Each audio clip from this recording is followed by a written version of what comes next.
20 जुलै ही तारीख ती आहे ज्या दिवशी सरकारच्या वाईट दिवसांचा काळ सुरू झाला। जंतर मंतर ते संसद भवन पर्यंत आंदोलन करण्याचा कॉकरोच जनता पार्टीचा मनसुबा हा पूर्णपणे सफल जरी झाला नसला तरी सुद्धा देशभरातल्या तरुणांनी त्यांच्या ठाम भूमिकेमुळे सरकारवर दडपण आणलं। देशात सध्या एका बाजूला सरकार आणि दुसऱ्या बाजूला देशभरातले तरुण हे चित्र असताना यात परफेक्ट टायमिंग साधून विरोधी पक्षाने जी एंट्री घेतली आहे त्याला तोड नाहीये। त्यातल्या त्यात शरद पवारांनी जंतर मंतरवर जाऊन दीपकेची भेट घेणं, लगोलग दुसऱ्या दिवशीच मोदींची भेट घेणं आणि सोबतच राहुल गांधींनी थेट पंतप्रधानांच्या घरासमोर आंदोलन करणं हे एका अर्थी पाहायला तरुणांच्या बाजूने आहे, पण अगदी चातुर्यानं पवार साहेब आणि राहुल गांधींनी एका दिवसातच भारी खेळ खेळलाय असं बोललं जात आहे।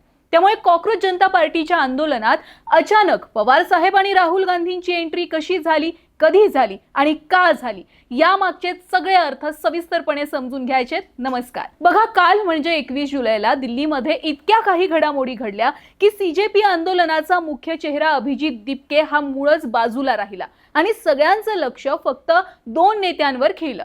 त्यातले पहिले नेते म्हणजे विरोधी पक्ष नेते राहुल गांधी। इतके दिवस कित्येक वरिष्ठ पत्रकार आणि राजकीय तज्ञांचा सवाल होता की सीजेपीच्या आंदोलनाला राहुल गांधी नेमका का सपोर्ट करत नाहीयेत, कारण हे आंदोलन सत्ताधाऱ्यांविरोधात होतं। मग असं असताना राहुल गांधी शांत का? आता या प्रश्नाचं उत्तर असं आहे की अभिजित दीपके हा याआधी राहुल गांधींच्या विचारांचा विरोध करत होता। दीपकेच्या जवळचा फक्त एकच पक्ष होता, तो म्हणजे आम आदमी पक्ष। त्यामुळे राहुल गांधींनी सीजेपीच्या आंदोलनामध्ये याआधी कधीच सहभाग दर्शवला नव्हता। पण काल दुपारी 5 नंतर राहुल गांधी आणि प्रियंका गांधी सोबतच मल्लिकार्जुन खरगे सुद्धा थेट पंतप्रधान मोदींच्या निवासस्थानाबाहेर आंदोलनाला बसले। आंदोलनाचं कारण काय तर शिक्षण मंत्री आणि सोबतच मोदी आणि शहांनी राजीनामा द्यावा। थोडक्यात जे कारण सीजेपीचं होतं त्याच कारणासाठी राहुल गांधींनी सुद्धा आंदोलन केलं। आता बघा, कारण जर एकच आहे तर राहुल गांधी थेट इतर नेत्यांप्रमाणे सीजेपीच्या आंदोलनात सुद्धा सहभागी होऊ शकत होते, पण राहुल यांनी तसं केलं नाही। त्यांनी आंदोलनाचं ठिकाण बदललं आणि यामुळे सीजेपीच्या आंदोलनावरचे कॅमेरे थेट राहुल गांधींवर शिफ्ट झाले। खरं तर काँग्रेस पक्षातल्या खासदारांना सुद्धा राहुल गांधींच्या आंदोलनाबाबत तसूभर सुद्धा माहिती नव्हती। इतकी गुप्तता राहुल गांधींनी आंदोलनाबाबत ठेवलेली होती। थोडक्यात समजून घ्या, इतके दिवस शांत असलेल्या राहुल गांधींनी 3 ते 4 तासात पंतप्रधानांच्या घरासमोर आंदोलन केलं। पार पोलिसांशी झटापट झाली, नाकातून रक्त आलं, रस्त्यावर पडले आणि हेच सगळं कॅमेऱ्यातून थेट जनतेपर्यंत पोहोचलं।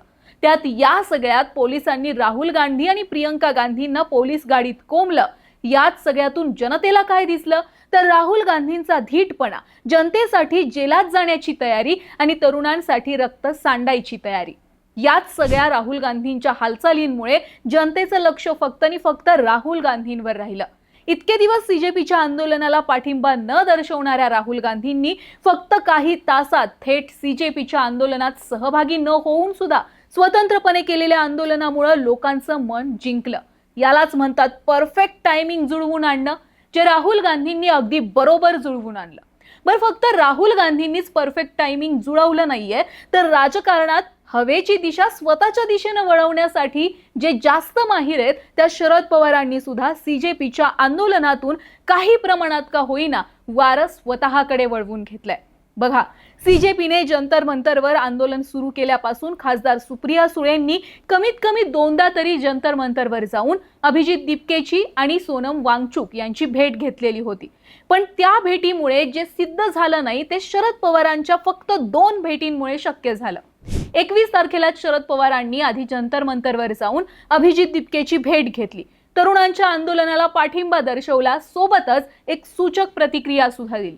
शरद पवार असं म्हणाले की देशातील प्रत्येक नागरिकाच्या हक्कांना आणि अधिकारांना भारतीय संविधानानं संरक्षण दिलं असून सरकार आणि प्रशासन जनतेला उत्तरदायी आहे। त्यामुळे आपल्या मागणीसाठी शांततेच्या मार्गाने आंदोलन करणाऱ्या विद्यार्थ्यांवर आणि नागरिकांवर दडपशाही करण्यापेक्षा सरकारने त्यांच्या मागण्यांचा संवेदनशीलपणे विचार करावा, तसेच त्यांच्या मागण्यांची दखल घेत योग्य ती कार्यवाही करावी।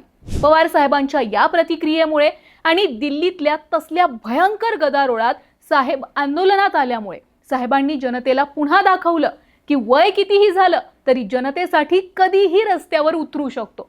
बरं, साहेब फक्त आंदोलनात सहभागी झाले नव्हते, तर साहेबांनी लगोलग दुसऱ्या दिवशी थेट पंतप्रधान नरेंद्र मोदींची भेट घेतली आणि दाखवून दिलं की देशात जेव्हा एखाद्या कारणावरून गोंधळ होतो, जनतेला मदतीची गरज असते, तेव्हा सत्ताधारी कुणीही असो त्यांची थेट भेट घेऊन जनतेची मागणी मान्य करायला लावणं, त्यासाठी विचार करायला भाग पाडणं हे फक्त शरद पवार नावाच्या वादळालाच जमू शकतं. कारण बघा, ज्यावेळी शरद पवार आणि नरेंद्र मोदींच्या आजच्या भेटीचे फोटो बाहेर आले, त्यावरून एक स्पष्ट दिसतं की साहेब मोदींचे गुरु आहेत. हे मोदी फक्त सहज बोलत नव्हते, तर ते प्रत्यक्ष तसं असणार सुद्धा. ज्या पद्धतीनं नरेंद्र मोदींनी साहेबांना अगदी हात देऊन खोलीमध्ये बोलावलं, साहेबांसोबत सीजेपी आंदोलनावर चर्चा केली, मंडळी यालाच म्हणतात परफेक्ट टायमिंग. साहेबांनी थोडक्यात हे दाखवलं की तरुणांचं आंदोलन आणि सत्ताधारी यांच्यामध्ये सलोखा साधण्याचा मुख्य दुवा फक्त शरद पवारच असू शकतात. साहेबांनी दाखवून दिलं की सीजेपीला त्यांच्या मागण्या मान्य करण्यासाठी एका राजकीय पक्षाच्या मध्यस्थीची गरज आहे, आणि तो पक्ष म्हणजे शरद पवारांचा राष्ट्रवादी पक्ष. यालाच म्हणतात वारं कसंही कुठूनही असो ते स्वतःच्या बाजूनं फिरवून घ्यायचं. एकंदरीत काय, सीजेपीचं आंदोलन पुढे करून एका दिवसात राहुल गांधी आणि शरद पवारांनी जनतेच्या मनात पुन्हा घर केलंय आणि परफेक्ट टायमिंग साधलं.